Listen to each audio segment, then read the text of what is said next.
അല്ലാഹുവിന്റെ ഹബീബിന്റെ അടുത്തേക്ക് ഒരു ചെറുപ്പക്കാരൻ വരുന്നുണ്ട്. പ്രിയപ്പെട്ടവരെ, അക്കാഫ് എന്നാണ് ആ ചെറുപ്പക്കാരന്റെ പേര്. അക്കാഫ്. നബി തങ്ങൾക്കൊരു സ്വഭാവമുണ്ട്. ചെറുപ്പക്കാരെ കണ്ടാ ചോദിക്കും, നീ കല്യാണം കഴിച്ചോന്ന്? ഹല്ലക സൗജ, നീ കല്യാണം കഴിച്ചോന്ന് ചോദിക്കും. നമ്മളും ചോദിക്കും എല്ലാവരോടും, കല്യാണം കഴിച്ചോന്ന് ചോദിക്കും. അപ്പൊ ചെറുപ്പക്കാരൻ പറയും, ഇല്ല നബിയെ, ഞാൻ കല്യാണം കഴിച്ചിട്ടില്ല. അപ്പോഴാണ് അല്ലാഹുവിന്റെ ഹബീബായ നബി തങ്ങൾ ചോദിക്കുന്നത്, അൻത മൂസിറും ബിഖൈർ, കയ്യിൽ പൈസ ഉണ്ടോന്ന് ചോദിച്ചു. സാമ്പത്തികമായിട്ട് ബുദ്ധിമുട്ടെങ്കിൽ എന്തെങ്കിലും ഉണ്ടോ?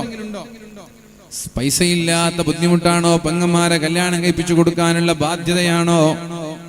കടങ്ങൾ, അങ്ങനെ എന്തെങ്കിലും പ്രയാസങ്ങളുണ്ടോ? എന്തേ നീ കല്യാണം കഴിക്കാത്തത്?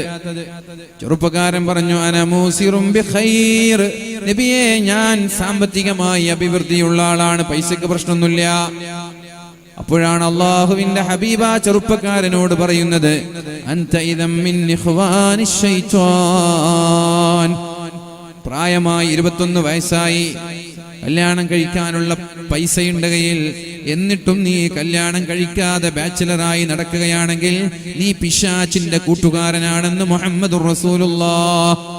പിശാച് എന്ന് പറയാത്ത ഭാഗ്യം, പിശാചിന്റെ കൂട്ടുകാരനാണ്. അൻത ഇദം മിൻ ഇഖ്വാനി ശൈത്വാൻ, നിന്റെ കൂട്ടുകാർ, നിന്റെ ചങ്ങാതിമാർ ഒക്കെ പിശാചുകളാണ്, നീയും ഒരു പിശാചിനെ പോലെയാണ്. ഇതിനപ്പുറം എന്തെങ്കിലും വേണ്ടത്? ചങ്ങലിട്ട് നടക്കാതിരിക്കാൻ ഇത് പറയുന്നത്. MDMA-യും ലഹരിയൊക്കെ ആയിട്ട് ഇടയ്ക്കിടെ പിടിക്കപ്പെടുന്ന ആളുകളൊക്കെ പ്രായം നോക്കിങ്ങൾ, അതൊന്നും ഇല്ലാതിരിക്കാൻ വേണ്ടിയിട്ട് വേഗം കല്യാണം കഴിച്ച് ഉത്തരവാദിത്ത ബോധമുള്ള മക്കളാക്കാൻ വേണ്ടിയിട്ട് എങ്ങളോട് ഞാൻ പറയുന്നത്. അല്ലാതെ എനിക്കിങ്ങളെ കല്യാണം കഴിച്ചാൽ നിക്കാഹിന്റെ പൈസ എനിക്ക് കിട്ടിയില്ല, കത്തി പുസ്തകം കിട്ടുള്ളൂ. ഉത്തരവാദിത്ത ബോധം നമ്മുടെ മക്കൾക്ക് വരണമെങ്കിൽ അവർ വേഗം കല്യാണം കഴിക്കണം. ഇല്ലെങ്കിൽ ഒരു ലക്ഷ്യമില്ലാതെ അലഞ്ഞു തിരിയുന്നവരായി മാറും.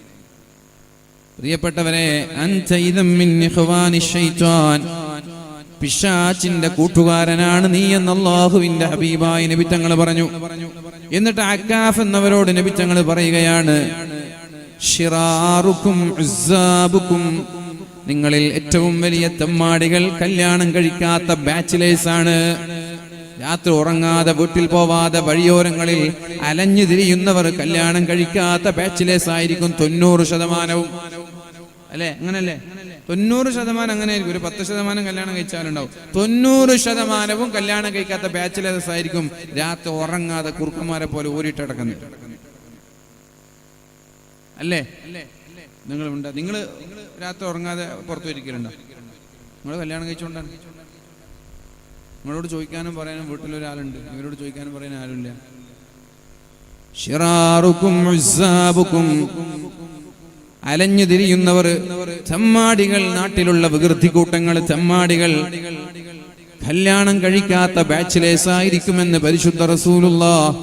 പിന്നെ നബി തങ്ങൾ പറഞ്ഞു, അർദലു മൗതാകും ഉസ്സാബുക്കും, മരിക്കുമ്പോൾ ഈമാൻ നഷ്ടപ്പെട്ട് മരിക്കേണ്ടി വരുന്നത്, ആഖിബത്ത് മോശമായി മരിക്കുന്നതും വിവാഹം കഴിക്കാത്ത ബാച്ചിലേഴ്സ് ആയിരിക്കുമെന്ന് പരിശുദ്ധ റസൂലുള്ളാഹ്. മരണത്തെ ചിന്തയില്ലാത്ത ചെറുപ്പക്കാരോട് ഇതൊക്കെ പറഞ്ഞിട്ട് എന്താ കാര്യം? മരിക്കുമ്പോ ആഖിബത്ത് മോശമായിട്ട് മരിക്കുന്നതും കല്യാണം കഴിക്കാത്ത ചെറുപ്പക്കാരായിരിക്കും. അർദലു മൗതാകും ഉസ്സാബുക്കും, ഈമാൻ മോശമായിട്ട് മരിക്കാൻ ചാൻസ് കൂടുതൽ വിവാഹം കഴിക്കാത്തവർക്കാണ്. അക്കാഫ് എന്നവർ പറഞ്ഞു, നബി എന്നെ വേഗം കല്യാണിപ്പിച്ചത് നബി എന്ന് പറഞ്ഞു. അവർക്ക് നന്നാണെന്ന് ആഗ്രഹിക്കുന്ന മനുഷ്യന്മാരാണ്. നമ്മൾക്ക് അങ്ങനെ ചിന്ത തന്നെ ഇല്ല. നമ്മൾക്ക് ഇതൊക്കെ ഒരു കടമയാണ്.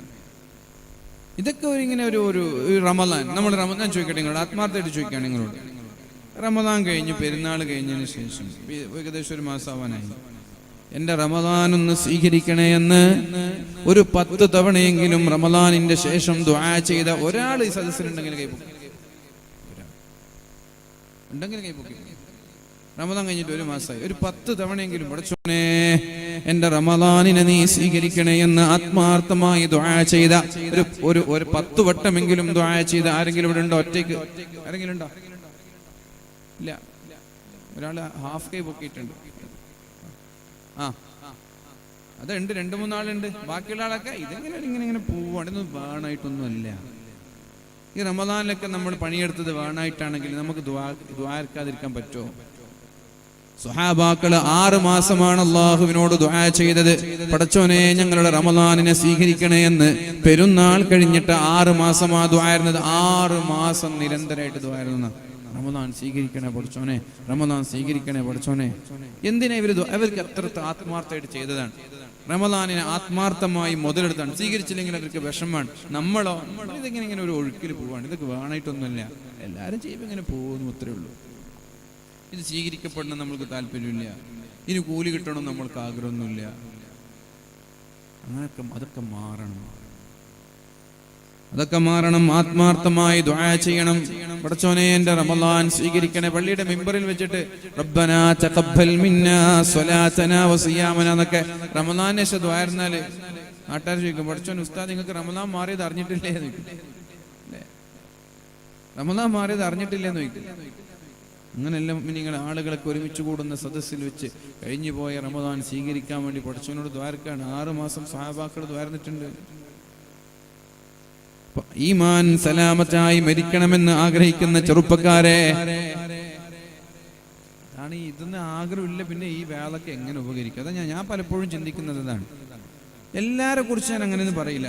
നല്ലൊരു ശതമാനം ആളുകളൊക്കെ മാഷാ അല്ലാഹ് ദീനിനോട് നല്ല താല്പര്യമുള്ള ആളുകളുണ്ട്. എന്നാൽ ഒരു ശതമാനം ആളുകൾക്ക് അത് ഇതിനോടൊന്നും ഒരു താല്പര്യം തന്നെ ഇല്ല. ഇവരിപ്പോൾ ഇവിടെ എവിടെയെങ്കിലും ഇരുന്നിട്ട് ഇങ്ങനെ കേൾക്കുന്നുണ്ടെങ്കിൽ അവർക്കൊക്കെ ഒരു പുച്ഛായിരിക്കും ഇതിനോട്, ഒരു പുച്ഛം, ഒരു നെവർ മൈൻഡ്. അതൊക്കെ മാറ്റിയെടുക്കണമെങ്കിൽ അവരെ കയ്യിൽ കിട്ടണം. അല്ലെങ്കിൽ സദസ്സിൽ വന്നിട്ടൊരു 10 വേദന ഇരിക്കണം എങ്കിലും മാറും. സദസ്സിൽ വന്നിട്ടിരിക്കാതെ നമ്മൾ എവിടെന്നെങ്കിലും വാല് കേട്ടാൽ അത് ഇൻഫ്ലുവൻസ് ചെയ്യില്ല. അതുകൊണ്ട് തഅ്സീർ ഉണ്ടാവില്ല, സ്വാധീനിക്കൂല, ഹൃദയത്തെ അത് ഇൻഫ്ലുവൻസ് ചെയ്യൂല. സ്വാധീനിക്കണമെങ്കിൽ സദസ്സിൽ തന്നെ ഇരിക്കണം. അതുകൊണ്ടാണ് സദസ്സിൽ ഇരിക്കുന്ന ആളുകൾക്ക് അല്ലാഹു പുറത്തു കൊടുക്കുന്നു പറഞ്ഞത്. ലാ യഷ്ഖാ ജലീസുഹും എന്നാ പറഞ്ഞത്. ജലീസ്, സദസ്സിലിരിക്കുന്നവർ, അവിടെ ഇരിക്കുന്നവര് പരാജയപ്പെടൂല. നബി തങ്ങൾക്കറിയാം അവിടെ ഒരു 10 സദസ്സിലിരുന്നവരെ നന്നാവും, ഇരിക്കൂല. അതുകൊണ്ട് നമ്മൾ നന്നാവുന്നില്ല. ഞാനൊക്കെ വലിയ നല്ല ആളായതുകൊണ്ടൊന്നും പറയല്ല. ഞാൻ ഇവിടെ ഒരു ഡ്യൂട്ടി, ഇങ്ങനത്തെ ഒരു ഡ്യൂട്ടി ആയതുകൊണ്ട് ഞാനിങ്ങനെ സംസാരിക്കുകയാണ്. ഞാനൊക്കെ നിങ്ങളെ പോലെ തന്നെയെന്ന് വിചാരിച്ചാൽ മതി. അതുകൊണ്ട് പ്രിയപ്പെട്ടവരെ, അക്കാഫ് എന്നവരോട് അള്ളാഹുവിന്റെ ഹബീബ് ഇതൊക്കെ പറഞ്ഞപ്പോ നബിയെ എന്നൊന്ന് കല്യാണം കഴിപ്പിച്ചു തരൂ എന്നാണ് അള്ളാഹിന്റെ ഹബീബിനോട് പറഞ്ഞത്. എന്നൊന്ന് കല്യാണം കഴിപ്പിച്ചു തരൂ നബിയേ എന്ന് പറഞ്ഞു. അങ്ങനെ നബി തങ്ങൾ ആ സദസ്സിൽ വെച്ച് കല്യാണം കഴിപ്പിച്ചു കൊടുത്തു. അക്കാഫ് എന്നവർ അള്ളാഹുവിന്റെ ദീനിനോട് നമ്മുടെ മക്കൾക്ക് അടുപ്പം വേണം. ആരും വഴിതെറ്റി പോവാൻ പാടില്ല. പ്രിയപ്പെട്ടവരെ, നമ്മൾ ഈ വാദങ്ങളിലൊക്കെ ഏതെങ്കിലും ആളുകളെ കുറ്റപ്പെടുത്തുന്നുവെങ്കിൽ അത് അവരോടുള്ള വിരോധം കൊണ്ടല്ല, അവരോടുള്ള സ്നേഹം കൊണ്ടാണ്. നമ്മളെ ഉപദേശിക്കണം. എല്ലാവരും പരസ്പരം ഉപദേശിച്ച് ജീവിക്കണം. നമ്മൾ ആരും നല്ലവരല്ല, ആരും മലക്കുകളുമല്ല. എല്ലാവരും പരസ്പരം ഉപദേശിച്ച് ജീവിക്കണം. നമ്മുടെ ഭാഗത്ത് തെറ്റുവരുമ്പോൾ നമ്മളെ ഉപദേശിക്കണം. അതേപോലെ നിങ്ങൾ ഉപദേശിക്കാൻ അർഹനായതുകൊണ്ടുമല്ല ഞാൻ പറയുന്നത്. ഇന്ന് വാദ് ഞാനാണ്, നാളെ വേറെ ആൾ ഇവിടെ വന്ന് വാദ് പറയും. അതുകൊണ്ട് എൻ്റെ പ്രിയപ്പെട്ട സഹോദരങ്ങളോട്, സഹോദരിമാരോട് ആരോടും വിരോധമുള്ളത് കൊണ്ടോ, ചൊടിയുള്ളത് കൊണ്ടോ, പകയുള്ളത് കൊണ്ടോ, വൈരാഗ്യമുള്ളത് കൊണ്ടോ, വിരോധമുള്ളത് കൊണ്ടോ അല്ല. അള്ളാഹുവിന്റെ ഹബീബായ നബി തങ്ങൾക്കൊരു കുട്ടി ഇസ്ലാമിലേക്ക് കടന്നു വന്നപ്പോ നബി തങ്ങൾക്ക് വല്ലാത്ത സന്തോഷമുണ്ടായി. അവ നബി തങ്ങൾ പറഞ്ഞ വാക്കിതാണ്, അൽഹംദുലില്ലാഹില്ലദീ അൻഖദഹു ബി മിനന്നാർ. പടച്ചോനെ, ഈ കുട്ടിയെ നരകത്തിൽ നിന്ന് രക്ഷപ്പെടുത്താൻ എനിക്ക് കഴിഞ്ഞല്ലോ, അൽഹംദുലില്ലാ. മുസ്ലിമായതിന്റെ, ഇസ്ലാമിലേക്ക് ഒരാളെ കിട്ടിയ സന്തോഷമല്ല. ഇസ്ലാമിലേക്ക് ഒരു മെമ്പർഷിപ്പ് കിട്ടിയാൽ ഒരാളും കൂടി കൂടിയല്ലോ, നമ്മുടെ പാർട്ടിക്ക് ഒരാളും കൂടിയല്ലോ. മെമ്പർഷിപ്പ് കിട്ടുമ്പോൾ നമുക്ക് എന്താ സന്തോഷം? നമ്മുടെ പാർട്ടിയിൽ ഒരാൾ കൂടിയല്ലോ, ആ സന്തോഷമല്ല. ഞാൻ കാരണം ഒരാളെ നരകത്തിൽ നിന്ന് രക്ഷപ്പെടുത്താൻ എനിക്ക് കഴിഞ്ഞല്ലോ. അതാണ് ഈ വാളിന്റെ ഒക്കെ കാതൽ. അതാണ് പ്രിയപ്പെട്ടവരെ, ഉറൂസിന്റെ കാതലുകൾ അതാണ്. അള്ളാഹുവിനെ സ്മരിക്കുക എന്നതാണ് ഇവിടുത്തെ ഉദ്ദേശം. അള്ളാഹുവിനെ സ്മരിക്കുക എന്നതാണ് ഈ വാളുകൾ കൊണ്ട്, ഉറൂസുകൾ കൊണ്ട് സംഘാടകർ ഉദ്ദേശിക്കുന്നത്. അതല്ലാതെ ചന്തകളിൽ പോയി, അങ്ങാടികളിൽ പോയി കടല തിന്നലല്ല, ഐസ് തിന്നലല്ല, ടോയ്സ് വാങ്ങിക്കൊടുക്കലല്ല, പട്ടം പറത്തലല്ല. ആംബ്ലേറ്റ് അടിക്കലല്ല, ചായ കുടിക്കലല്ല. ഈ 5-6 ദിവസം നീണ്ടു നിൽക്കുന്ന വാള് കൊണ്ട് പഴയ കാലം മുതൽ ഇന്നേ വരെ ഉദ്ദേശിക്കുന്നത് നമ്മുടെ തുരുമ്പ് പിടിച്ചുപോയ ഹൃദയങ്ങളെ ശുദ്ധീകരിക്കുക എന്നുള്ളതാണ്. ഇത് പറയുമ്പോൾ നമ്മളും ശുദ്ധിയാവും, നമ്മളും ശുദ്ധിയാവും. ഇത് കുറെ പറയുമ്പോൾ ഒരു മനുഷ്യന്റെ ഹൃദയം ഇരുമ്പുകൾ തുരുമ്പ് പിടിക്കുന്നത് പോലെ തുരുമ്പ് പിടിക്കുമെന്ന് അല്ലാഹുവിന്റെ ഹബീബായ നബി തങ്ങൾ പറഞ്ഞിട്ടുണ്ട്. ഇരുമ്പ് വെള്ളം ഇരുമ്പിലേക്ക് കൊണ്ട ഓൺ ദി സ്പോട്ട് ഇരുമ്പ് തുരുമ്പ് പിടിക്കുക. ടാറ്റ മാത്രമാണ് ഇപ്പൊ തുരുമ്പ് പിടിക്കാത്ത ഒരു കമ്പി, ഒരു ഇരുമ്പുള്ളത് ടാറ്റ അല്ലേ. ഒറിജിനൽ സ്റ്റീലായിട്ട് പറയുന്നത് ടാറ്റ മാത്രം, ബാക്കി എല്ലാം വെള്ളം കൂട്ടിയാൽ തുരുമ്പ് പിടിക്കും. അപ്പൊ ടാറ്റാന്റെ ഹൃദയമായിട്ട് നമ്മുടെ ഹൃദയം മാറണം, തുരുമ്പ് പിടിക്കാത്ത ഹൃദയമായിട്ട് മാറണം. അത് നടക്കൂല, തുരുമ്പ് പിടിക്കും. ദീനിൽ നിന്നും വാലിൽ നിന്നും ദിക്റിൽ നിന്നൊക്കെ അകലുമ്പോൾ തുരുമ്പ് പിടിക്കും, ഓട്ടോമാറ്റിക് തുരുമ്പ് പിടിക്കും.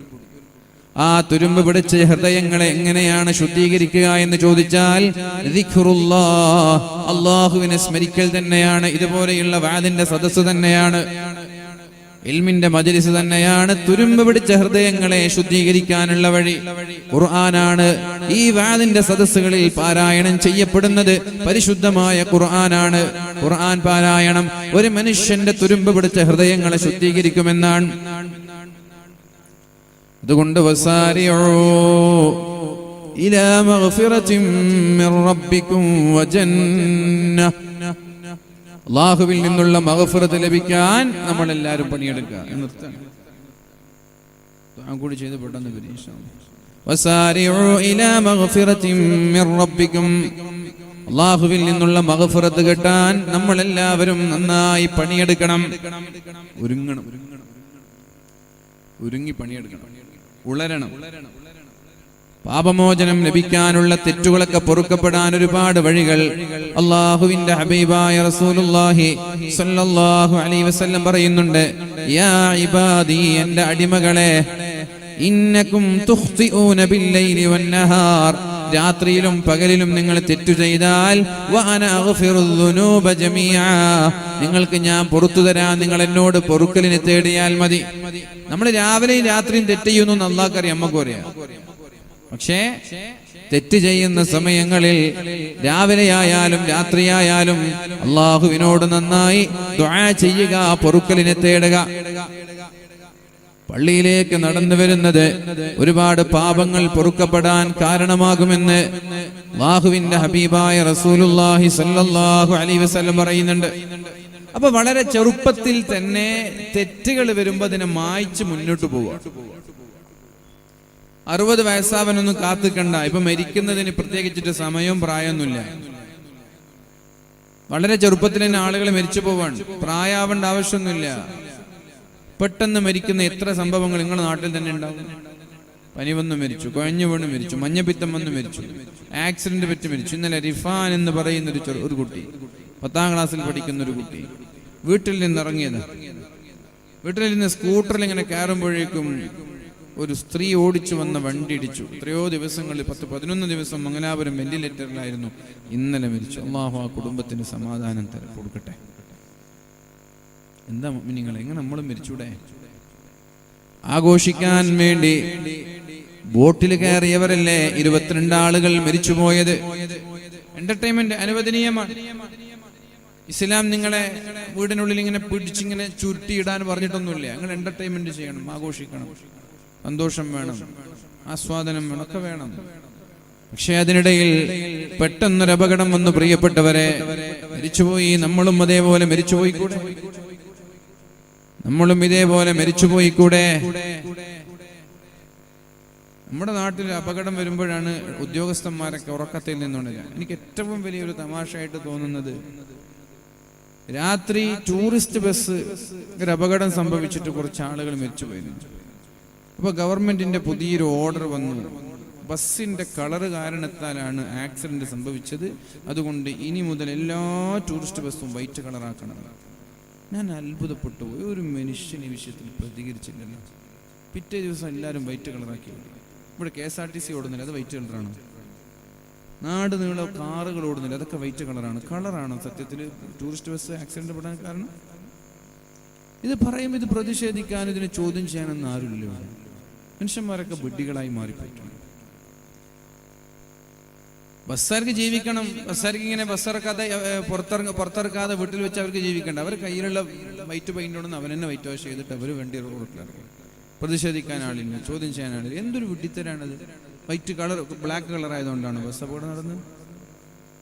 ഇപ്പൊ ബോട്ട് അപകടം നടന്നത് എന്തുകൊണ്ടാണ്? ആരുടെ അശ്രദ്ധയാണ് ബോട്ട് അപകടം നടക്കാൻ കാരണം? ആരാണ് ബോട്ടിന് ലൈസൻസ് കൊടുത്തത്? അതിന്റെ ഉത്തരവാദികളായ ആളുകളൊക്കെ പിടിച്ച് ഉള്ളിലിടും, അറസ്റ്റ് ചെയ്യും. ജനങ്ങളെ എങ്ങനെ പ്രയാസപ്പെടുത്താന്നല്ല ചിന്തിക്കേണ്ടത്. നമ്മൾ കുറച്ച് കഷ്ടപ്പെട്ടാലും ഞങ്ങളുടെ ജനങ്ങൾക്ക് പ്രയാസം വരരുത് എന്നാണ് നമ്മൾ ആലോചിക്കുന്നത്. ചില സ്ഥാപനങ്ങൾ, ഞാൻ വേറെ ഉദാഹരണം, ചില സ്ഥാപനങ്ങളുണ്ട്. ആ സ്ഥാപനങ്ങളിലുള്ള പ്രിൻസിപ്പൽ, അവരുടെ കീഴിൽ ഒരു 10, 5, 6 ഉസ്താദുമാരുണ്ട്. ഒരു പ്രിൻസിപ്പൽ, അവരുടെ കീഴിൽ 5, 6 ഉസ്താദുമാരുണ്ട്. ആ സ്ഥാപനത്തിലെ പ്രിൻസിപ്പൽ എല്ലാ മാസവും കൃത്യമായി മാസം 1 സാലറി എണ്ണി വാങ്ങുന്നുണ്ട്. എന്നാൽ കൂടെ അദ്ദേഹത്തിന്റെ കീഴിൽ ജോലി ചെയ്യുന്ന മറ്റുള്ള ഉസ്താദുമാർ 6 മാസമായിട്ട് സാലറി കിട്ടിയിട്ടില്ല. അങ്ങനെ 2-3 ഉസ്താദുമാർ സ്ഥാപനത്തിൽ നിന്ന് സാലറി കിട്ടാത്തതിന്റെ പേരിൽ പോയി. 2-3 ഉസ്താദുമാർ. എന്നാൽ പ്രിൻസിപ്പളോ പണി ജോലിക്ക് വന്നാലും വന്നില്ലേലും ഡ്യൂട്ടി എടുത്താലും എടുത്തില്ലേലും മാസം സാലറി കൃത്യമായിട്ട് അയാൾ പോകട്ടിട്ട് അയാൾ പോകും. അങ്ങനെയാണോ ചെയ്യേണ്ടത്? പ്രിൻസിപ്പൾ സാലറി എടുത്തില്ലെങ്കിലും ജോലി ചെയ്യുന്ന ബാക്കിയുള്ള ഉസ്താദുമാർ സാലറി എടുക്കണം എന്നല്ലേ ഒരു പ്രിൻസിപ്പൾ ചിന്തിക്കേണ്ടത്? നിങ്ങളേത് അഭിപ്രായക്കാരാണ്? ഏത് അഭിപ്രായക്കാരാണ്? ഞാൻ സാലറി വാങ്ങിച്ചില്ലെങ്കിലും എൻ്റെ കീഴിലുള്ള അവരൊക്കെ സാലറി വാങ്ങി അവരെ തൃപ്തിപ്പെടുത്തണം എന്നാണ് ഒരു നേതാവ് ചിന്തിക്കേണ്ടത്. സർദാർ ഖൗമുക ഖാദിം ഹെന്ന, നേതാവ് സമുദായത്തിന്റെ സേവകരാണ്. ഞാൻ കുറച്ച് കഷ്ടപ്പെട്ടാലും എൻ്റെ കീഴിൽ ജോലി ചെയ്യുന്നവർ കഷ്ടപ്പെടരുത്. മതസ്ഥാപനങ്ങളുടെ കഥയാണ് ഞാൻ പറയുന്നത്, ഏതെങ്കിലും സ്കൂളിലെ കഥയല്ല, മതസ്ഥാപനങ്ങളുടെ കഥയാണ് പറയുന്നത്. ശമ്പളം കിട്ടാതെ എത്ര ഉസ്താദുമാർ ഇറങ്ങിപ്പോയി, മതിയാക്കിപ്പോയി. എന്നാലും അവരുടെ ശമ്പളം ഇപ്പോഴും പെൻഡിങ് ആണ്. എന്നിട്ടും കൃത്യമായി പ്രിൻസിപ്പൾ ഉത്തരവാദപ്പെട്ട ആളൊക്കെ എണ്ണി ഇങ്ങനെ വാങ്ങി പോക്കറ്റ് കുറിപ്പിക്കുന്നുണ്ട്. ഇതൊക്കെ അള്ളാഹുവിനോട് സമാധാനം പറയേണ്ടി വരും. നമ്മളൊരു ഉത്തരവാദിത്വം ഏറ്റെടുത്ത നമ്മുടെ കീഴിലുള്ള ആളുകളുടെ ഉത്തരവാദിത്വം പ്രിൻസിപ്പളിന്റെ ഡ്യൂട്ടിയാണ്, മാനേജറിന്റെ ഡ്യൂട്ടിയാണ്, കീഴിലുള്ള ജോലിക്കാരുടെ ഉത്തരവാദിത്വം. അവരെ തൃപ്തിപ്പെടുത്തിയിട്ടാണ് നമ്മൾ പോക്കറ്റിൽ പൈസ ഉണ്ട്. അല്ലാതെ ആദ്യം തന്നെ നമ്മൾ വീർപ്പിച്ച് ബാക്കി ഇങ്ങൾക്ക് തരാൻ ശമ്പളമില്ല, ഞങ്ങൾ പോയിക്കോളി എന്നല്ല പറയേണ്ടത്. എങ്ങനെ ഉണ്ടാവുക? നമ്മൾ പോക്കറ്റിലിട്ടാൽ ബാക്കിയുള്ളവർക്ക് ശമ്പളം കൊടുക്കാനുണ്ടാവും. അതേപോലെ ജനങ്ങളെ പ്രയാസപ്പെടുത്തിയിട്ടല്ല ഒരു നിയമം കൊണ്ടുവരേണ്ടത്. ജനങ്ങളെ പ്രയാസപ്പെടുത്തിയിട്ടല്ല. ഇപ്പൊ പല വിവാദങ്ങൾ നടക്കുന്നുണ്ട്. ഞാൻ അതൊന്നും ഇവിടെ പറയാൻ ഉദ്ദേശിക്കുന്നില്ല. രാഷ്ട്രീയമായി പല വിഭാഗം ആളുകളുണ്ടാവും. രാഷ്ട്രീയക്കാരെന്ന് വെച്ചാൽ പിന്നെ അവരവരുടെ പാർട്ടിയോട് അന്ധമായി ഭക്തി കാണിക്കുന്ന ആളുകളാണ്. ആത്മാർത്ഥമായിട്ട് ഒരു നന്മ ഉദ്ദേശിക്കുന്ന പാർട്ടിക്കാരും ലീഡേഴ്സൊക്കെ കുറവാണ്. അപ്പൊ ഞാൻ ഇഷ്ടപ്പെടുന്ന പാർട്ടിയോട് അന്ധമായി ഞാൻ പിന്തുണക്കുക, ഞാൻ ഇഷ്ടപ്പെടുന്ന സംഘടനയെ അന്ധമായി പിന്തുണക്കുക, അങ്ങനെയല്ല. ശരി തെറ്റുകളൊക്കെ നമ്മൾ പറയുകയും തിരുത്തുകയൊക്കെ വേണം. എന്റെ പാർട്ടി എന്ത് ചെയ്താലും അത് ശരി കണ്ണടിച്ച് ഇരുട്ടാക്കരുത്. എന്റെ പാർട്ടി തെറ്റുണ്ടെങ്കിൽ തെറ്റെന്ന് സമ്മതിക്കണം. എന്റെ സംഘടനയിൽ തെറ്റുണ്ടെങ്കിൽ തെറ്റുണ്ടെന്ന് സമ്മതിക്കണം. എന്റെ സംഘടന ഒന്നും ചെയ്യില്ല, എന്റെ പാർട്ടി ഒന്നും ചെയ്യില്ല, അങ്ങനൊരു ധാരണ നമ്മൾ മാറ്റണം. ഇതൊക്കെയാണ് വലിയ വലിയ തോന്നിവാസങ്ങളൊക്കെ നാട്ടിൽ നടക്കാനുള്ള കാരണം. ഇങ്ങനൊരു അന്ധമായ അനുകരണമാണ്. ഏത് പാർട്ടിക്കാരാണ്? പ്രിയപ്പെട്ടവരെ, ചെറുപ്പക്കാർ, നിങ്ങളോടൊക്കെ പറയാണ്, നമ്മളൊക്കെ കുറച്ച് പക്വതയുള്ള തിരിച്ചറിവുള്ള രാഷ്ട്രീയക്കാരാവണം, തിരിച്ചറിവുള്ള സംഘടനാ ബോധമുള്ളവരാകണം. ആർക്കും ഏത് സമയത്തും നമ്മൾ ഒന്നിനെ അന്ധമായി അനുകരിക്കേണ്ടത് റസൂലുള്ളാഹിയെ മാത്രം സല്ലല്ലാഹു അലൈഹി വസല്ലം. ആരെങ്കിലും നമ്മൾ അന്ധമായി അനുകരിക്കുന്നുവെങ്കിൽ, ഇമിറ്റേറ്റ് ചെയ്യുന്നുവെങ്കിൽ അത് അള്ളാഹിന്റെ ഹബീബിനെ മാത്രമാണ്. വേറൊരാളെ നമ്മൾ അന്ധമായിട്ട് അനുകരിക്കാൻ പാടില്ല. അല്ലാഹു റബ്ബ് സുബ്ഹാനഹു വ തആല നന്മയ്ക്ക് വേണ്ടി ശബ്ദിക്കാനും നന്മയുടെ കൂടെ നിൽക്കാനും ഈമാനും കരുത്തും ഊർജവും നമ്മൾക്ക് എന്നും നൽകുമാറാവട്ടെ. പ്രിയപ്പെട്ട ചെറുപ്പക്കാരെ, അല്ലാഹുവിന്റെ ഹബീബ് സല്ലല്ലാഹു അലൈഹി വസല്ലം പറയാണ്, തെറ്റുകൾ വന്നു പോയാൽ നിങ്ങൾ പള്ളിയിലേക്ക് കൃത്യമായി നടന്നു വരുമ്പോ നിങ്ങളുടെ തെറ്റുകളൊക്കെ അല്ലാഹു പുറത്തു തരുമെന്ന്. ഒരാൾ വീട്ടിൽ വെച്ച് വുളൂ ചെയ്തു, എന്നിട്ട് പള്ളിയിലേക്ക് നടന്നു വന്നു, നിസ്കാരം കഴിഞ്ഞ് തിരിച്ചുപോയി. 5 നേരം അങ്ങനെ പള്ളിക്ക് വരുന്നൊരു മനുഷ്യന് ഒരു തെറ്റുപോലും ബാക്കിയുണ്ടാവില്ല. നമ്മളൊക്കെ പേടിച്ച് കിടക്കാണല്ലോ, എല്ലാവരും പേടിച്ച് ജീവിക്കുകയാണ്. ഇനി ഒരിക്കലും ഞാൻ രക്ഷപ്പെടൂല, ഞാൻ ചെയ്യാത്ത തെറ്റില്ല. അങ്ങനെ നിങ്ങൾ ചിന്തിക്കരുതെന്നാണ് അള്ളാന്റെ ഹബീബ് ഖുർആനിലൂടെ അള്ളാഹുവും പഠിപ്പിക്കുന്നത്. യാ അയ്യുഹല്ലദീന ഇബാദിയല്ലദീന അസ്റഫു അലാ അൻഫുസിഹിം ലാ തഖ്നതു മിർ റഹ്മത്തില്ലാഹ്. നിങ്ങൾക്ക് അള്ളാഹുവിന്റെ കാരുണ്യത്തിൽ നിന്ന് പ്രതീക്ഷ നഷ്ടപ്പെടാൻ പാടില്ല. ഞാൻ ഒരുപാട് തെറ്റ് ചെയ്തല്ലോ, ഇനി മേലാൽ ഞാൻ നന്നാവൂല എന്ന ചിന്ത പാടില്ല. നിങ്ങൾ നാളെ മുതൽ 5 നേരം നിസ്കരിക്കാൻ പള്ളിക്ക് വരാൻ തയ്യാറാണോ? 1 മാസം കൊണ്ട് നിങ്ങളുടെ എല്ലാ തെറ്റും അല്ലാഹു പുറത്തു. 5 നേരം പള്ളിക്ക് വരണം, ജമാഅത്ത് നിസ്കരിക്കാൻ. യാ ഇബാദിയല്ലദീന അസ്റഫു, എന്റെ പ്രിയപ്പെട്ട ചെറുപ്പക്കാരെ, നിങ്ങളതൊക്കെ ചെവി തുറന്ന് കേൾക്കുക. കുറ്റബോധം എല്ലാവർക്കും ഉണ്ടാവും, പക്ഷെ ഞാൻ രക്ഷപ്പെടൂല എന്നുള്ള ചിന്ത ഉണ്ടാവാൻ പാടില്ല. എന്നെ അല്ലാഹു തിരിഞ്ഞു നോക്കൂല, എന്നെ അല്ലാഹുവിനെ രക്ഷപ്പെടുത്തൂല എന്നൊരു ചിന്ത ഒരു മനുഷ്യനുണ്ടാവരുത്. ഉണ്ടായാൽ അത് പിശാചിന്റെ പ്രവർത്തനാണ് എന്ന് നമ്മൾ മനസ്സിലാക്കണം. 5 നേരം പള്ളിയിലേക്ക് സുബഹി മുതൽ ഇശാ വരെ പള്ളിയിലേക്ക് നടന്നു വന്ന് തിരിച്ചു പോകാൻ നിങ്ങൾ തയ്യാറായാൽ കഴിഞ്ഞ കാലങ്ങളിൽ നിങ്ങൾ ചെയ്ത എല്ലാ പ്രവർത്തനവും എല്ലാ തെറ്റുകളും അല്ലാഹു പുറത്തു തരുമെന്ന് പരിശുദ്ധ റസൂലുള്ളാഹി സ്വല്ലല്ലാഹു അലൈഹി വസല്ലം. വേറെയും ഒരുപാട് വഴികളുണ്ട്. ഭക്ഷണം കഴിച്ചു കഴിഞ്ഞാൽ അള്ളാഹുവിന് നന്ദി കാണിച്ചാൽ അള്ളാഹു നിങ്ങളുടെ കഴിഞ്ഞുപോയ എല്ലാ തെറ്റും പുറത്തരും. ഭക്ഷണം കഴിച്ചാൽ നന്ദി കാണിക്കുക. അൽഹംദുലില്ലാഹില്ലദീ അത്അമനി ഹാദാ അത്അാമ വറസഖനീഹി മിൻ ഗൈരി ഹൗലിൻ മിന്നി വലാ ഖുവ. ഈ ദിക്ർ ഒരാൾ ഭക്ഷണം കഴിച്ചു ചൊല്ലിയാൽ അയാളുടെ കഴിഞ്ഞുപോയ എല്ലാ പാപങ്ങളും അള്ളാഹു പുറത്തു കൊടുക്കുമെന്ന് പരിശുദ്ധ റസൂലുള്ളാഹ്. ഭക്ഷണം കിട്ടിയതിന് അള്ളാഹുവിനോട് നന്ദി കാണിക്കലാണത്. അങ്ങനെ നന്ദി കാണിച്ചാൽ അള്ളാഹു തആല നമ്മുടെ കഴിഞ്ഞുപോയ എല്ലാ തെറ്റുകളും പുറത്തു തരുമെന്നാണ്. കുപ്പായിടൂല്ലേ? രാവിലെ എണീച്ചിട്ട് കുപ്പായം ധരിക്കൂലേ? അൽഹംദുലില്ലാഹില്ലദീ കസാനി ഹാദാ ഥൗബ വറസഖനീഹി മിൻ ഗൈരി ഹൗലിൻ മിന്നി വലാ ഖുവ. പടച്ചോനെ, ഈ ഒരു കുപ്പായം ധരിക്കാൻ എനിക്ക് നീ സൗകര്യം തന്നുവല്ലോ. അൽഹംദുലില്ലാ, നിനക്ക് ഞാൻ സർവസ്തുതിയും നൽകുകയാണല്ലോ എന്നൊരാൾ പറഞ്ഞാൽ അയാളുടെ കഴിഞ്ഞുപോയ എല്ലാ പാപങ്ങളും അല്ലാഹു പുറത്തു കൊടുക്കുമെന്ന് പരിശുദ്ധ റസൂലുള്ളാഹി. എത്ര സുഖം! ഇതൊക്കെ ചെയ്താൽ ഒരു തെറ്റെങ്കിലും മരിക്കുമ്പോൾ ബാക്കിയുണ്ടാവും. 5 നേരം പള്ളിക്ക് പോയി, നടന്നു, തിരിച്ചുപോയി, എല്ലാ തെറ്റും പുറത്തു കൊടുക്കുന്നു. ഭക്ഷണം കഴിച്ചതിന് ശേഷം അൽഹംദുലില്ലാഹില്ലദീ അത്അമനി ഹാദാ അത്അാമ വറസഖനീഹി മിൻ ഗൈരി ഹൗലിൻ മിന്നി വലാ ഖുവ. ഇത് സ്ഥിരമായിട്ട് പറഞ്ഞാൽ എല്ലാ പാപവും അല്ലാഹു പുറത്തു കൊടുക്കുന്നു. നന്ദി കാണിക്കാൻ പഠിച്ചവനോട്. അല്ലാഹുവിനെ ചോദ്യം ചെയ്യരുത്, വെല്ലുവിളിക്കരുത്, നിഷേധിക്കരുത്. വസ്ത്രം ധരിച്ചാൽ അൽഹംദുലില്ലാഹില്ലദീ കസാനി ഹാദാ ഥൗബ വറസഖനീഹി മിൻ ഗൈരി ഹൗലിൻ മിന്നി വലാ ഖുവ. ഇത് പറഞ്ഞാൽ അല്ലാഹു എല്ലാ പാപങ്ങളും പുറത്തു കൊടുക്കുന്നു. അതുകൊണ്ട് പ്രിയപ്പെട്ടവരെ, എല്ലാ സ്ഥലങ്ങളിലും സൗമ്യ സ്വഭാവക്കാരായി മാറണം. നമ്മൾ അറ്റാക്ക് ചെയ്യുന്ന ആളുകളാവരുത്.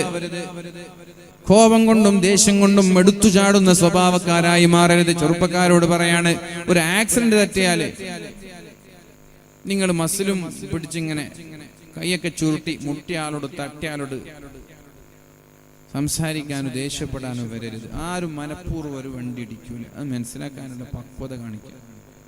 മനഃപൂർവ്വം ഒരാളും വന്നിട്ട് വണ്ടി ഇടിക്കൂല. എൻ്റെ വണ്ടി എത്ര അടിച്ചു. ഒരു വാദനൊക്കെ പോയാൽ വണ്ടി അടിച്ചാൽ നിങ്ങൾ തരുന്ന പൈസനേക്കാളും കൂടുതൽ വണ്ടി ശരിയാക്കാൻ വേണം. മനസ്സിലായി? ചില ആളുകളൊക്കെ തരുന്ന പൈസ കൊണ്ട് അന്ന് വണ്ടി കടിച്ച ക്യാമറയുടെ പൈസ എടുക്കാൻ പോലും 10-15 ക്യാമറ വന്നിട്ടുണ്ട്. 1500 രൂപയാണ് ഒരു ക്യാമറക്ക്. എങ്ങനെ ഈ ക്യാമറ വരുന്നതെന്നറിയോ? സംഘാടകർ ഒരു ഉസ്താദ് 8 മണിക്ക് വേണം തുടങ്ങും, 8 മണിക്ക് വൃത്തി എത്തണം എന്നറിയും. നമ്മൾ ഈ മരണപ്പാച്ചിൽ പോയി 8 മണിക്ക് അവിടെ എത്തി നോക്കുമ്പോൾ സംഘാടകർക്ക് ഒരു തിരക്കുണ്ടാവില്ല. 10 മണിക്കായിരിക്കും മൈക്ക് വരിക. 4-5 ക്യാമറ കടിക്കും. നമുക്ക് ഈ പോകുന്ന പോക്കിൽ ക്യാമറ ശ്രദ്ധിക്കാൻ പറ്റില്ലല്ലോ. ചിലപ്പോൾ വണ്ടി ഇടിക്കും. ചിലപ്പോൾ ഭക്ഷണം കഴിക്കുന്ന വീട്ടിൽ കയറുമ്പോഴായിരിക്കും ഇടുങ്ങിയ വഴിയായിരിക്കും വണ്ടി ഇടിക്കുക. ആ വണ്ടി എന്ന് വെച്ചാൽ ഒരു മനുഷ്യനും മനഃപൂർവ്വം വന്നിട്ട് വണ്ടി ഇടിക്കൂല. അറിയാതെ അങ്ങോട്ടും ഇങ്ങോട്ടും തട്ടിപ്പോ സ്വാഭാവികമല്ല. 4-5 വണ്ടി പോകുമ്പോൾ ഒരു വണ്ടി തട്ടും എന്നുള്ള കാര്യം ഉറപ്പല്ലേ. പള്ളിയിൽ നിന്ന് നമ്മൾ ഇറങ്ങൂലേ, ഇറങ്ങുമ്പോൾ അങ്ങോട്ടും ഇങ്ങോട്ടും തടിയൊന്നും മുട്ടാതെ തട്ടാതെ നമുക്ക് ഇറങ്ങാൻ പറ്റും. പള്ളിയിൽ നിന്ന് ജുമാ കഴിഞ്ഞിട്ട് പോകുമ്പോൾ അങ്ങോട്ടും ഇങ്ങോട്ടും മുട്ടാതെ തട്ടാതെ ഡോറിൽ ഇറങ്ങി പോകാൻ പറ്റും. അതേപോലെ തന്നെ റോഡിൽ നിറയെ വണ്ടി ഉണ്ടാകുമ്പോൾ ചിലപ്പോൾ മുട്ടും ചിലപ്പോൾ തട്ടും. അത് സ്വാഭാവികമാണ്. അതൊന്നും അതിന് കയറാനോ അതിന് സംസാരിക്കാനൊന്നും പോകരുത്. വെരി മേജർ ആക്സിഡന്റ് ആണെങ്കിൽ അത് ക്ലെയിം ചെയ്യാനുള്ളൂ. ബമ്പർ ടു ബമ്പർ എല്ലാ സ്ഥലത്തും ഇൻഷുർ കൊടുക്കുന്നുണ്ട്. 1200-1500 കൊടുത്താൽ ക്ലെയിം ചെയ്യാം. 1500 വാങ്ങാം, ഉണ്ടാണ്ട് പോകും. എന്തിനു വെറുതെ ഇതിനൊക്കെ അടിപിടി കൂടണം? ആര് വണ്ടി ഇടിച്ചാലും ആ ക്ലെയിമിങ് ചാർജ് വാങ്ങാൻ നിങ്ങൾ പോവുക, ക്ലെയിം ചെയ്യുക, വണ്ടി ഉഷാറാക്കി തരും. ഇതിനൊക്കെ സംസാരിക്കാനും തല്ലുകൂടാനും ഷണ്ട കൂടാനൊന്നുമില്ല. ഇതൊക്കെ ഗൾഫിനെ കണ്ടിട്ട് നമ്മൾ പഠിക്കണം. അവിടെയൊക്കെ പോലീസുകാരൊന്നും തട്ടിയില്ലേ. നമ്മളെ പോലീസുകാർക്ക് ആകെ പണി ബെൽറ്റ് ഇട്ടിനോ ഹെൽമെറ്റ് ഇട്ടിനോ കൂളിംഗ് ഇട്ടിനോ നമ്പർ പ്ലേറ്റ് വരുന്നും ചെറുതാക്കിനോ മാഗ്വീൽ ഇട്ടിനോ ഇതൊക്കെ നോക്കിയിട്ട് ഫൈൻ എടുക്കാന്നല്ലാതെ ഈ പണിക്കൊന്നും ഈ മനുഷ്യന്മാരൊന്നിനും കിട്ടില്ല. മനുഷ്യൻ ഉപദ്രവം ഉണ്ടാക്കാനല്ല, ഉപകാരത്തിന് ഒന്നിനും കിട്ടില്ല. ഇന്നലെ ഒരു ഡോക്ടർ മരിച്ചു. അതിൽ FIR കൊടുക്കുമ്പോൾ തിരുത്തി കൊടുത്തു. നിങ്ങൾ കണ്ടിട്ടുണ്ടോ, വായിച്ചിട്ടുണ്ടോ? എന്തും തിരുത്തി കൊടുക്കാൻ, ആർക്കെന്തു തിരുത്തി കൊടുക്കുക. എന്ത് ഒരു പോലീസ് വിചാരിക്കുന്നതാണ് കേസ്. റിയാസ് മൗലവിയെ കൊന്നു, പോലീസ് വിചാരിക്കുന്നതാണ്, അവർ എഴുതി കൊടുക്കുന്ന FIR ആണ് പിന്നെ കേസായിട്ട് മാറാം. FIR ആളുകൾ ശ്രദ്ധിച്ചില്ലെങ്കിൽ അത് പിന്നെ കൊലപാതകം തന്നെ അല്ലാതായിട്ട് മാറും, ആത്മഹത്യയായിട്ട് മാറും. അതുകൊണ്ട് പ്രിയപ്പെട്ടവരെ, എന്റെ പ്രിയപ്പെട്ട ചെറുപ്പക്കാരോട് പറയാനുള്ളത്, നമ്മൾ സൗമ്യ സ്വഭാവക്കാരായി മാറണം. എല്ലാരോടും കയർക്കുന്നവരാവരുത്. അടിക്കാൻ എല്ലാവർക്കും, നിങ്ങൾ അടിക്കാൻ എന്നെ കൊണ്ട് കഴിയും, തിരിച്ചടി കിട്ടുന്നല്ലേ, എനിക്ക് തിരിച്ചടി കിട്ടും, അടിച്ചാൽ തിരിച്ചടി കിട്ടും. ആർക്കും അടിക്കാൻ കഴിയാത്ത ലോകത്ത്. അങ്ങാടിയിലൊന്ന് 4 പൊട്ടിക്കാൻ ആർക്കാ കഴിയാത്ത? അടിച്ചിട്ട് ഓട്ടോ ഓടിയാ പോരെ, തിരിച്ചടിക്കുമ്പോൾ ഒറ്റ ഓട്ടോ ഓടിയാ പോരെ. ആർക്കും അടിക്കാൻ കഴിയാത്തത്? അടിക്കാന്ന് വെച്ചാൽ വലിയ ക്രെഡിറ്റ് ഒന്നുമില്ല. അങ്ങാടിയിൽ പോയിച്ചിട്ട് ഉപ്പാനും ഉമ്മാനും തെറി വിളിക്കാന്ന് വെച്ചാൽ വലിയ ക്രെഡിറ്റ്, അത് ആർക്കും വിളിക്കാൻ പറ്റുന്ന കേസാണ്. വിളിക്കാതിരിക്കുന്നവനാണ് കഴിവുള്ളത്. അടിയുടെ സാഹചര്യം ഉണ്ടായിട്ട് അടിക്കാതിരിക്കുന്നവനാണ് കഴിവുള്ളത്. അല്ലാത്തവരൊക്കെ ലോക ഫ്രോഡുകളാണ്. നിങ്ങൾ ഫ്രോഡുകളാവരുത്. നിങ്ങൾ സൗമ്യ സ്വഭാവക്കാരായിട്ട് മാറി. സഹിലൻ ഇദാ ബഅ സഹിലൻ ഇദശ്തറ സഹിലൻ ഇദഖ്തല. കച്ചവടം ചെയ്യുമ്പോൾ, വാങ്ങുമ്പോൾ, വിൽക്കുമ്പോഴൊക്കെ സൗമ്യത കാണിക്കുന്ന ആളുകൾക്ക് അല്ലാഹു എല്ലാ പാപങ്ങളും പുറത്തു കൊടുക്കുമെന്ന് പരിശുദ്ധ റസൂലുള്ളാഹി സ്വല്ലല്ലാഹു അലൈഹി വസല്ലം. കച്ചവടം ചെയ്യുമ്പോൾ ആവശ്യമില്ലാതെ അനാവശ്യമായി ബാർഗൈൻ ചെയ്യരുത്. കൊടുക്കുമ്പോഴും വാങ്ങുമ്പോഴൊന്നും വെറുപ്പിക്കുന്ന രീതിയിൽ ഉപഭോക്താവിനെ, കസ്റ്റമറിനെ അല്ലെങ്കിൽ ഷോപ്പ് കീപ്പറെ അങ്ങോട്ടും ഇങ്ങോട്ടും രണ്ടുപേരും വെറുപ്പിക്കുന്ന രീതിയിലുള്ള ഒരു ബാർഗൈൻ ചെയ്യരുത്. അവരുടെ മാന്യമായിട്ട് പറയാ, നിങ്ങൾക്ക് എത്ര ചെറിയൊരു ലാഭം വെച്ച് നിങ്ങൾ തന്നെ എത്ര, ഇനി 1000 രൂപയാണ് വില, ഒരു 750 തരാൻ പറ്റുമോ? 1000 രൂപ വില പറഞ്ഞ സാധനത്തിന് 100 രൂപ നിങ്ങൾ ചോദിക്കാന്നുള്ളത് നിങ്ങളെ മാന്യതക്ക് കുറവാണ്.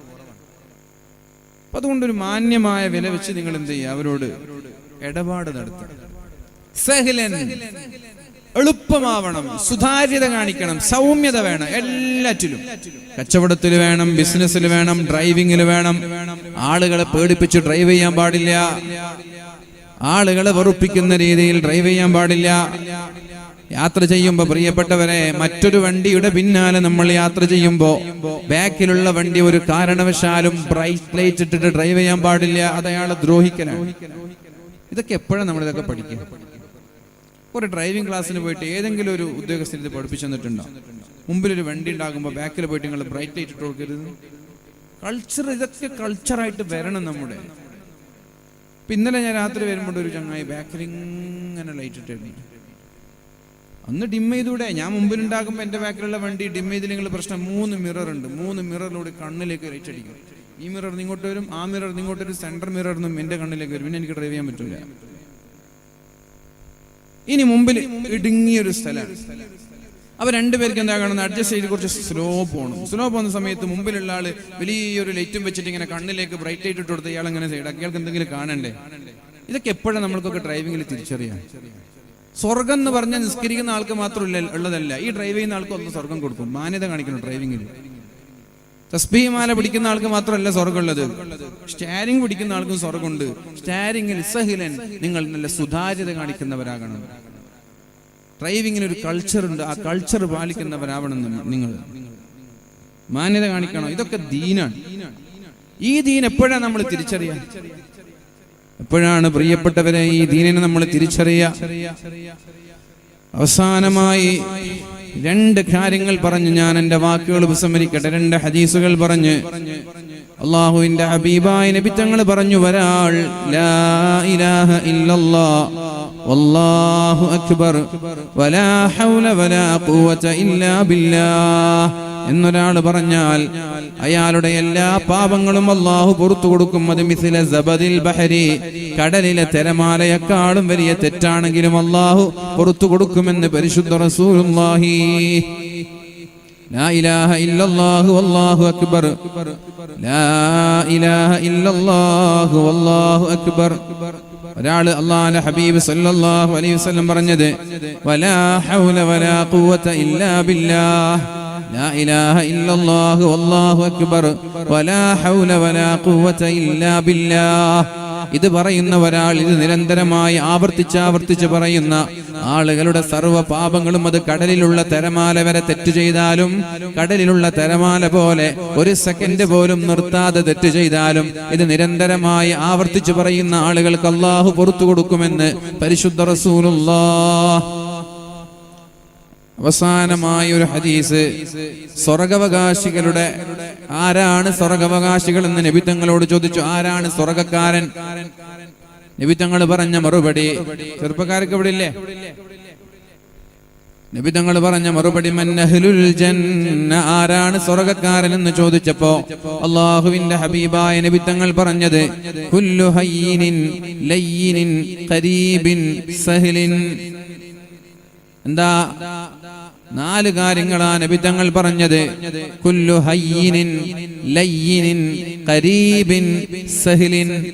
സഹ്ൽ എന്ന് പറഞ്ഞാൽ സൗമ്യതയുള്ള സ്വഭാവം, എല്ലാവരോടും സൗമ്യമായി മാന്യമായി പെരുമാറുന്നവൻ സ്വർഗത്തിലാണ്.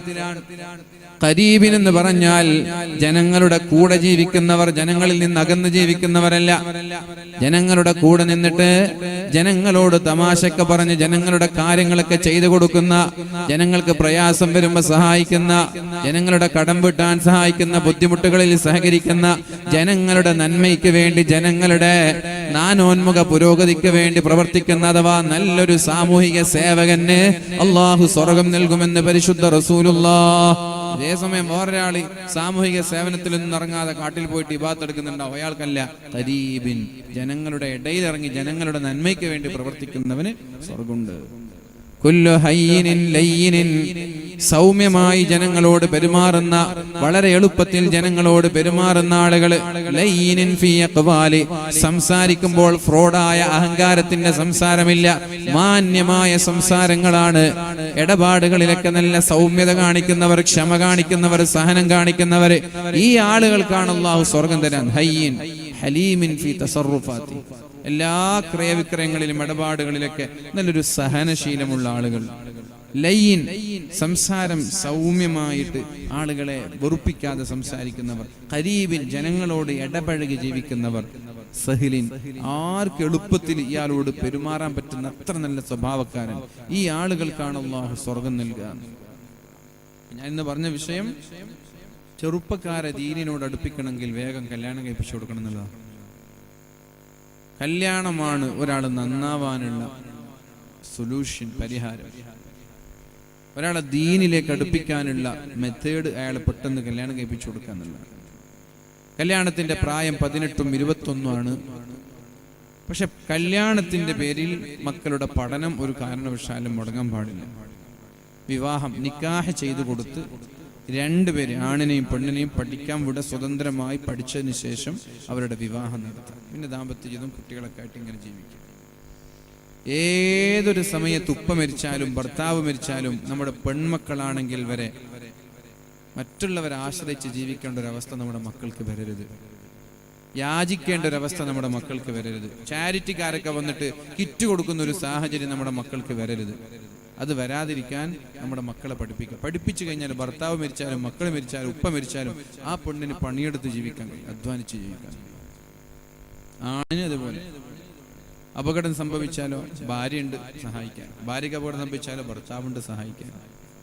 ഇങ്ങനെയൊക്കെ വരുമ്പോൾ നമ്മുടെ നാട്ടിൽ ഒരു സോഷ്യൽ റെസ്പോൺസിബിലിറ്റി ഉള്ള, സമൂഹത്തോട് കമ്മിറ്റ്മെന്റ് ഉള്ള, പ്രതിബദ്ധതയുള്ള, സ്വയം പര്യാപ്തരായ ഒരു കൂട്ടം ചെറുപ്പക്കാരെ കിട്ടും.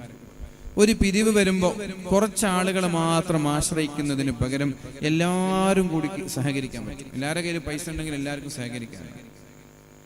സാമ്പത്തികമായൊരു ഭദ്രത എല്ലാവർക്കും വേണം. ബിസിനസിനെ കുറിച്ച് ചിന്തിക്കണം, നല്ല ജോലിയെക്കുറിച്ച് ചിന്തിക്കണം. ഒരാൾ ഒരു ഗൾഫിലൊക്കെ പോയിട്ട് ജോലി ചെയ്ത ഒറ്റ കമ്പനിയിൽ ഖിയാമത്ത് നാൾ വരെ നിൽക്കരുത്. ഒരു 3 വർഷം കഴിഞ്ഞാൽ ഇതിനേക്കാളും നല്ല ജോലി വേണമെന്ന് പറഞ്ഞിട്ട് മറ്റൊരു ജോലിയിലേക്ക് ചാടാൻ ശ്രമിക്കണം.